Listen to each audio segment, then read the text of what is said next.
The neon sign of the Midnight Diner flickered with a rhythmic, dying buzz, casting a sickly yellow glow over the cracked asphalt of the truck stop outside Memphis. It was 11:37 p.m., that hollow hour when the world feels thin, and the only people awake are those with nowhere to go or those with something to hide. Inside, the air was heavy with the smell of burnt decaf and the low-frequency rumble of idling semi-trucks in the lot. Sarah wiped the counter for the 10th time in 5 minutes, her movements mechanical, her eyes constantly darting toward the darkened glass of the front windows. She was 24, but tonight, the dark circles under her eyes made her look 40.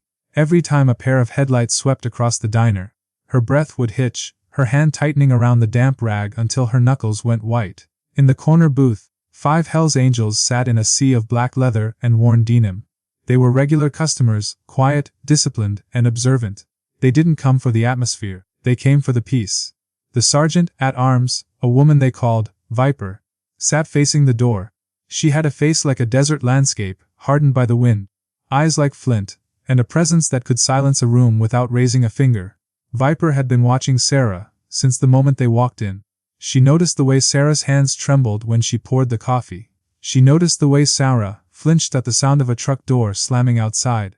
And she noticed the silver Chevy Silverado parked under the dead oak tree at the far edge of the lot. Engine idling. Lights off. A silent predator waiting for the clock to strike 2. Sarah approached the booth to drop off the check. Her face was a mask of forced composure.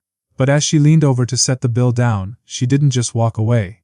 With a subtle, desperate movement, she slid a folded, grease-stained napkin onto the table, pinning it under Viper's saucer. She didn't say a word. She didn't even look Viper in the eye. She just turned and retreated toward the kitchen, her shoulders hunched as if she were expecting a blow. Viper didn't rush. She waited until Sarah was behind the swinging doors before she reached out and unfolded the napkin with calloused fingers. On it, in jagged, frantic handwriting that looked like it had been scrawled in a moving car, were 4 words that turned Viper's blood to liquid icy. X waiting outside. Help. Viper didn't make a scene. She didn't stand up or reach for a weapon. She simply looked at the 4 brothers at the table, Hammer, Biggs, Stitch, and Preacher, and tilted her head toward the window. They didn't need a briefing. They looked at the Silverado in the shadows, then back at the kitchen doors where Sarah was hiding. Viper pulled out her phone and hit a speed dial that connected her to the clubhouse 10 miles down the road. Her voice was a low, dangerous whisper that carried the weight of a death warrant. This is Viper. We're at the 40 interchange. We've got a sister in the weeds and a wolf at the gate. I want the whole pack. No lights, no sirens, just a wall of steel. He thinks he's waiting for a waitress. I want him to find out he's waiting for a reckoning. The silence of the truck stop parking lot didn't just break. It was dismantled, piece by piece, by a sound that felt like it was coming from deep within the earth. At 12:45 a.m., the first wave of the Brotherhood crested the highway overpass. They didn't come with sirens, and they didn't come with shouting. They came with the rhythmic, guttural thrum of 4 heavy-duty V-twin engines, a sound that vibrates in your chest and tells your lizard brain that something much bigger than you has just arrived.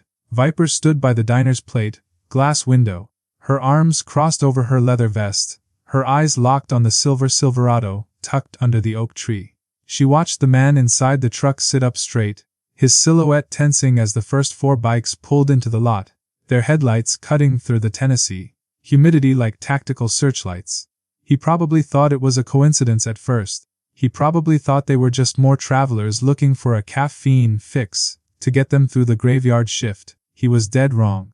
Over the next 30 minutes, the night air became a thick soup of gasoline fumes and cold intent. They arrived in groups of 5 and 6, drifting into the lot like shadows with engines.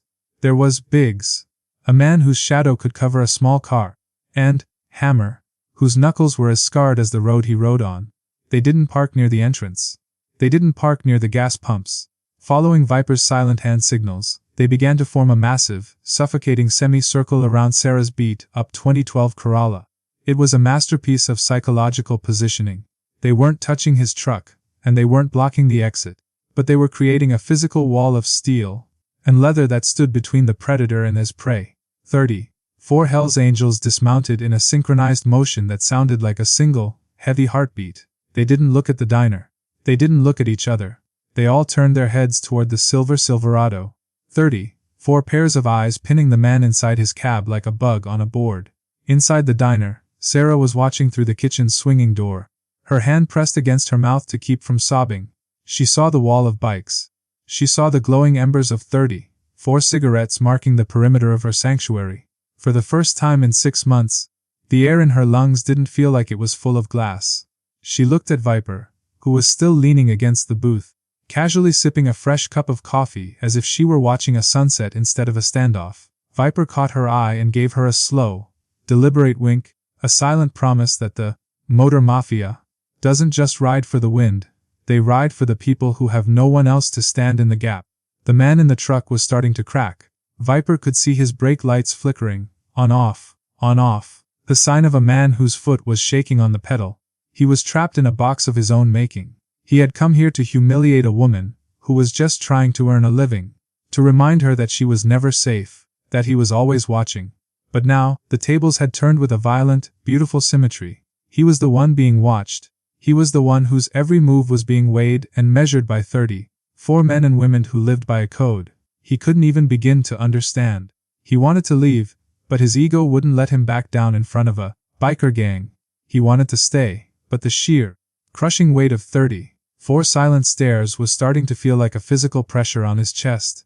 He was a small man who lived for the power of fear, but he was finding out that fear is a two-way street, and the Hells Angels were currently driving a tank down the center of it. At 20:00 a.m. sharp, the diner's manager flipped the PUM sign to Celosity. The fluorescent lights inside died, leaving only the pulsing red neon and the harsh yellow glow of the parking lot lamps. Sarah walked to the employee locker room, her legs feeling like lead. She changed out of her apron, washed the grease from her hands, and took a deep breath. When she pushed open the heavy steel back door and stepped out onto the sidewalk, the humidity hit her like a wet blanket. But the sound that greeted her was the most beautiful thing she'd ever heard.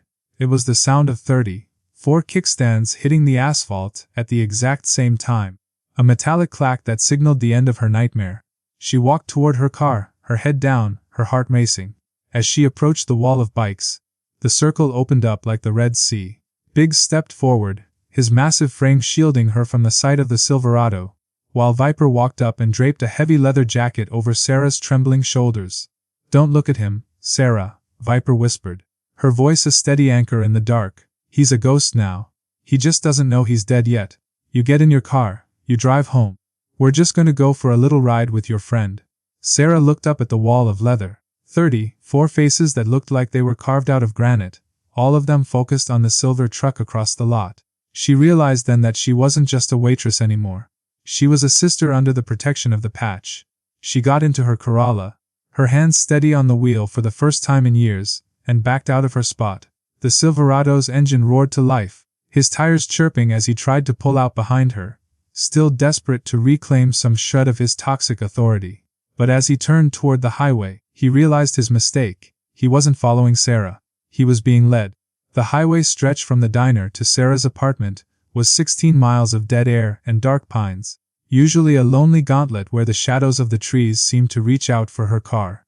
But tonight, the Interstate 40 felt like a fortified corridor. As Sarah merged onto the on-ramp, her speedometer climbing to 65, the silver Silverado lurched forward, his high beams flashing in her rearview mirror, a final, desperate attempt to reclaim the fear he'd fed on for months. He thought he could still intimidate her. He thought the bikers would just peel off once they hit the open road. He was wrong. With a roar that sounded like a localized earthquake, the 34 Hells Angels didn't just follow, they engulfed him. In a move of fluid, terrifying precision, the pack split. 17 bikes accelerated, passing the truck on the left and right, then slowing down in front of Sarah to form a lead shield of glowing red taillights. The other 17 dropped back, boxing the Silverado in from the rear and the sides. Within seconds, the ex-boyfriend was trapped in a rolling cage of chrome and leather. Every time he tried to swerve to the left, a biker was there, unmoving, staring through his side window with eyes as cold as the wind. Every time he tried to brake, the bikes behind him closed the gap until he could see the grit on their headlights. He was no longer a stalker, he was a passenger in a nightmare he couldn't escape. For 16 miles, the only thing he could hear was the bone-shaking thrum of 34 V twin engines. The vibration was so intense it rattled the change in his cup holder and blurred the reflection in his mirrors. He tried to honk his horn, but the sound was swallowed whole by the thunder of the pack. Sarah looked in her mirror and saw the Silverado, the vehicle that had haunted her dreams, drowning in a sea of black vests. She realized then that the Motor Mafia wasn't just escorting her, they were erasing him. When they finally reached the turn-off for her apartment complex, the formation didn't break. They followed her into the narrow parking lot, the sound of the engines bouncing off the brick buildings and waking every neighbor for 3 blocks. Sarah pulled into her designated spot, her legs shaking as she stepped out of the car. The Silverado pulled in behind her, his ego still fighting his survival instinct. He threw his door open, ready to shout, ready to make one last stand of toxic bravado. But as soon as his boots hit the pavement, 34 kickstands hit the ground at once. Clack. The silence that followed was more violent than the noise. 34 bikers dismounted and stepped into the light of the street lamps. They didn't draw weapons. They didn't shout. They simply stood in a massive, silent semicircle between the truck and Sarah's front door. Viper stepped to the front, the leather of her vest creaking in the stillness. She didn't look at the man's face, she looked through him, as if he were already a ghost. "This is the end of the road, Sparky," Viper said, her voice a low, melodic threat. "You've spent your life making women feel small because it's the only way you feel big. But tonight, you're the smallest thing in Memphis. If we ever see this truck near that diner again, if we even hear your name whispered in a way that makes Sarah uncomfortable, we won't be having a conversation. We'll be having a funeral."